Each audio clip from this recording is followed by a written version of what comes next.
Hey, I like a lot of dramatic things. But this Buffalo Bills game against the Bengals had earmarks of Charles Dickens.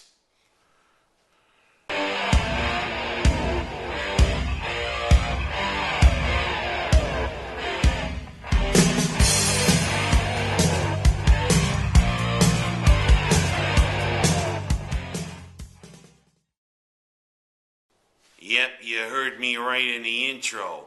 I kinda wonder if Charles Dickens is up in heaven smiling, 'cause this Bills game had the earmarks of A Tale of Two Cities.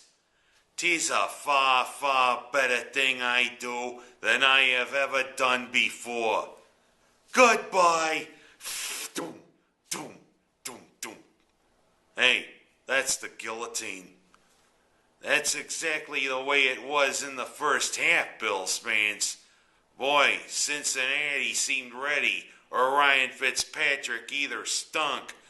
The first two drives, Cincinnati took it and marched it right down our throats. And of course, when you got the two wide receivers who are the two biggest infantile egomaniacs in the NFL, you could do whatever you want. Well, let's look at it. Chad Ochocinco with the first touchdown reception. But why does he call himself Ochocinco? It's Chad Johnson. And what about this dance he was supposed to unveil when he scored? It kind of looked like he just walked over and flicked a Mexican flag. Well, I wondered if there was a gun under that Mexican flag. Anything with Mexico has me going like this, as I applaud what Calderon's doing, but there's too much violence going on, and we don't need violence. Of course, Buffalo answered right back with a nice touchdown drive of their own. Mr. Jackson with a nice touchdown. But then back comes the Bengals, back to former Bill Terrell Owens, making it 14-7. And then it seemed to blow up in the face of Buffalo through that first half. 2 INTs, one returned for a pick six. And the other INT led to another score, and it was 28-7.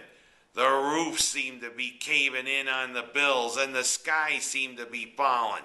But 28-7, Buffalo finally decided it's time to get going. Finally, they made a nice touchdown pass near the end of the first half, but nearly bungled it right near the end, allowing Cincinnati to drive and kick a field goal to make it 31-14. But as I said, it was a tale of two halves.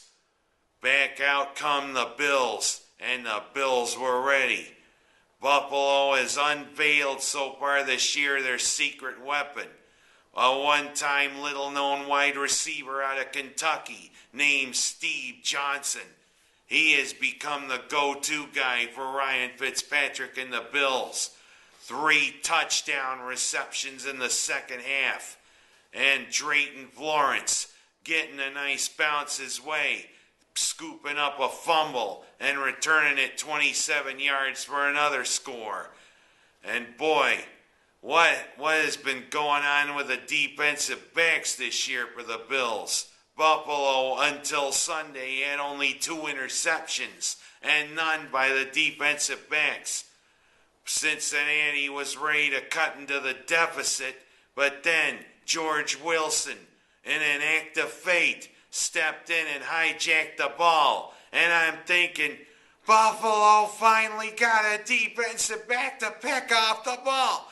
It's a miracle! It's a miracle! I give my soul an amen!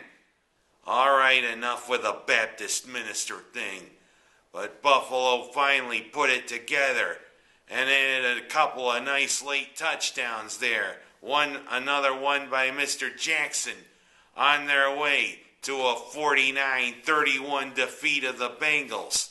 And another INT by Mr. Florence. A second one by a Buffalo defensive back. It was another miracle. Hey, this is show, not a Southern Baptist convention.